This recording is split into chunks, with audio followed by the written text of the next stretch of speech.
Film की शुरुआत एक पुराने महल से होती है। हम एक औरत को देखते हैं जो भागने की कोशिश कर रही है, लेकिन महल में काफी लोग होने की वजह से उसे ये समझ में आ जाता है कि वो यहाँ से भाग नहीं सकती। इसलिए बिल्डिंग से कूदकर वो अपनी जान दे देती है। अब हमें कई साल बाद का समय दिखाया जाता है। हम एनवाईसी में ईवी को देखते हैं। वो अपनी दोस्त लूसी के साथ फ्रीलांस बारटेंडिंग का बिजनेस करती है और एक स्ट्रगलिंग आर्टिस्ट भी है। लूसी उसे एक डीएनए टेस्ट गिफ्ट करती है। ये कंपनी ये टेस्ट इसलिए करवाती है ताकि लोग अपने अननोन रिलेटिव्स को ढूंढ सके। ईवी भी अपना टेस्ट करती है और जब रिपोर्ट आती है तो उसे पता चलता है कि उसका खानदान इंग्लैंड से है और उसका एक कज़न है जिसका नाम ओलिवर है। वहाँ उसके कज़न को भी इसी बात की इन्फॉर्मेशन मिलती है। फिर ईवी को अपने कज़न ओलिवर का मैसेज आता है जो उसे इंग्लैंड आने का इनविटेशन देता है। लूसी मना करती है, लेकिन ईवी के माँ बाप नहीं है, इसलिए वो अपने कज़न से मिलने का डिसाइड करती है। ईवी एक होटल में ओलिवर से मिलती है और ओलिवर उसे बताता है कि उनका खानदान बहुत अमीर है और एक शादी होने वाली है जिसमें ईवी को ज़रूर आना चाहिए। पर ईवी के पास पैसे नहीं है, इसलिए ओलिवर टिकट का खर्चा उठाता है। जब ईवी इंग्लैंड पहुंचती है, एयरपोर्ट पर ओलिवर उसे रिसीव करता है और एक बड़े महल में ले जाता है। इस महल का मालिक वॉल्टर है। ओलिवर और उसका परिवार यहाँ काम करते हैं। महल के अंदर ईवी को एक सर्वेंट दी जाती है जिसका नाम मॉरिन है। वो उसे वहाँ के रूल्स बताती है कि लाइब्रेरी में जाना मना है, कोई ज़रूरत हो तो तुम्हें बेल बजाना है। ईवी देखती है कि खिड़की पर शार्प आयरन रॉड्स लगी हुई है। मॉरिन उसे कहती है ये चिड़ियों को अंदर आने से रोकने के लिए है। फिर ईवी अपने रूम से लूसी को वीडियो कॉल करती है और सब उसे अच्छे से बताती है। रात को इस महल का मालिक वॉल्टर उसके रूम में आता है, उससे अच्छे से बात करता है। उसकी बातों से ऐसा लगता है कि वो ईवी को पसंद करता है। फिर ईवी रनिंग करते वक्त देखती है कि महल के पास एक एबेंडेड बिल्डिंग है जिसे देखकर वो रिटर्न हो जाती है। रात को वो सपना देखती है और डर जाती है। उसे प्यास लगती है। जब वो पानी पीने बाहर आती है तो देखती है कि सर्वेंट की लाइन लगी है। एक लड़की को लाइब्रेरी की सफाई के लिए अंदर भेजा जाता है। मॉरिन ईवी को वापस रूम में ले जाती है। जिस लड़की ने लाइब्रेरी की सफाई की थी वो वहाँ एक तस्वीर देखती है। ये उसी लड़की की तस्वीर है जिसने फिल्म की स्टार्टिंग में सुसाइड की थी। विक्टोरिया उस लड़की को पकड़ लेती है और उसका खून पीकर उसे मार डालती है। अगले दिन वॉल्टर ईवी के लिए एक शानदार ड्रेस भेजता है क्योंकि रात को शादी की पार्टी है। हैरानी की बात यह है कि ईवी ने अभी तक दुल्हन को नहीं देखी है। ईवी रात को वो ड्रेस पहनकर पार्टी में जाती है। वहाँ ईवी की मुलाकात दो लड़कियों से होती है, विक्टोरिया और वर्जीनिया। उनमें से विक्टोरिया उससे अच्छे से बात नहीं करती। फिर वहाँ वॉल्टर भी आता है और ईवी को डांस के लिए पूछता है। दोनों डांस करते हैं। वो दोनों बाहर वॉक पर भी जाते हैं।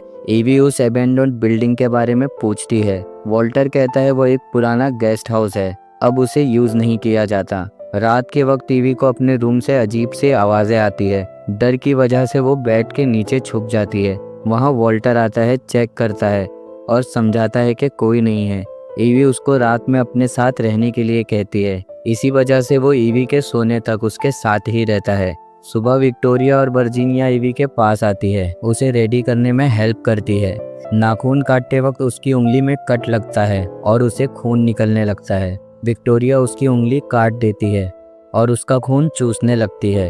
ईवी को ये सब देखकर बहुत अजीब लगता है और वो वहाँ से चली जाती है। ईवी को शक होता है। वो उस लाइब्रेरी में जाकर देखती है जहाँ पर जाना मना था। वहाँ टेबल पर उसकी सारी डिटेल्स होती है। उसके फोटोग्राफ्स, डॉक्यूमेंट्स सब पड़े होते हैं। ये सब वॉल्टर ने जमा किए हैं। उसने जानकर ईवी को इनवाइट करवाया था।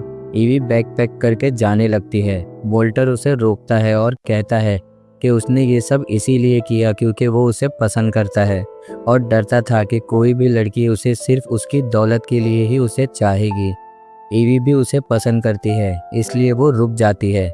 डिनर पर वॉल्टर अपने लोगों के सामने ये क्लियर करता है कि वो ईवी से शादी करेगा। फिर वो बताता है कि उसकी दो पत्नियां हैं, विक्टोरिया और वर्जीनिया, और उसकी तीसरी पत्नी ईवी होगी। ईवी के साथ शादी होने से उसकी शक्तियाँ बढ़ जाएगी। उसके बाद वो ग्लास से खून पीता है। ईवी ये समझ जाती है कि वॉल्टर एक वैम्पायर है। वॉल्टर उसे समझाता है कि उसकी तीसरी पत्नी, जिसने शुरुआत में अपनी जान दी थी, वो ईवी की दादी थी। वो किसी से भी शादी नहीं कर सकता। वो उसके खास खून की वजह से ही उससे शादी कर सकता है। ईवी के दादी के मरने के बाद उसकी शक्तियाँ कम हो गई थी। अगर वो ईवी से शादी करेगा तो उसकी शक्तियाँ वापस और भी ज़्यादा बढ़ जाएगी। वॉल्टर ईवी को ऑप्शन देता है कि उसकी बीवी बन जाओ, तुम अमर हो जाओगी और ताकतवर भी हो जाओगी। लेकिन ईवी मानती नहीं है तो उसे कैद कर लिया जाता है। विक्टोरिया और वर्जीनिया ईवी को समझाते हैं लेकिन ईवी नहीं मानती। मॉरिन जो उसकी सर्वेंट है उसकी मदद करती है और कहती है भाग जाओ। ईवी महल से भागकर सामने वाले एबोंडेड गेस्ट हाउस में छुपती है। महल में सबको पता चल जाता है कि ईवी भाग गई है और मॉरिन ने उसकी मदद की थी, इसलिए मॉरिन को मार दिया जाता है। अब ईवी टाउन में पहुंचती है और एक बूढ़े कपल से मदद मांगती है। वो उसे घर के अंदर बुलाते हैं और पुलिस को कॉल करने का दिखावा करते हैं। ईवी उनके फोटोज देखती है जिसमें वो वॉल्टर के साथ है। वो समझ जाती है कि ये लोग वॉल्टर के लिए काम करते हैं। कपल ने पुलिस को नहीं बल्कि वॉल्टर को कॉल किया था। वो ईवी को बेहोश कर देते हैं। जब ईवी को होश आता है तो वो वॉल्टर उसके सामने खड़ा होता है। वो फिर से समझाता है लेकिन ईवी अब मजबूरी में हाँ कर देती है। शादी की तैयारी होती है। वॉल्टर कहता है कि दोनों को एक दूसरे का खून पीना होगा। रिचुअल पूरा करने के लिए ईवी वॉल्टर का खून पीती है जिससे उसमें बड़ी शक्तियाँ आ जाती है। लेकिन जब वॉल्टर का टर्न आता है ईवी का खून पीने का, ईवी उसे अपना हाथ नहीं देती। वो आग लगा देती है और वॉल्टर पर हमला करके उसे जख्मी कर देती है। ईवी जाने लगती है लेकिन विक्टोरिया उसे रोक लेती है। वो कहती है वॉल्टर को जिंदा रहना होगा, नहीं तो वो दोनों वैम्पायर बीवियां भी मारी जाएगी। वो ईवी पर हमला करती है। तब तक वर्जीनिया उसकी दूसरी बीवी जो इस जीवन से तंग आ चुकी थी, विक्टोरिया पर हमला कर देती है। दोनों आपस में लड़ती है और एक दूसरे का खात्मा कर देती है। कमज़ोर वॉल्टर ईवी को पकड़ लेता है और उसका खून पीना चाहता है, पर ईवी उसे रोककर आग में ढकेल देती है और वॉल्टर आग में जलकर खत्म हो जाता है। ईवी महल से निकल जाती है। कुछ महीने बाद हम देखते हैं कि ईवी अब एक वैम्पायर बन चुकी है। उसमें भी बड़ी शक्तियां हैं। वो अपनी दोस्त लूसी के साथ ओलिवर को ढूंढने निकल पड़ती है जो उसका फेक कज़न बनकर आया था ताकि वो उससे अपना बदला ले सके। और ये फिल्म यहीं ख़त्म हो जाती है।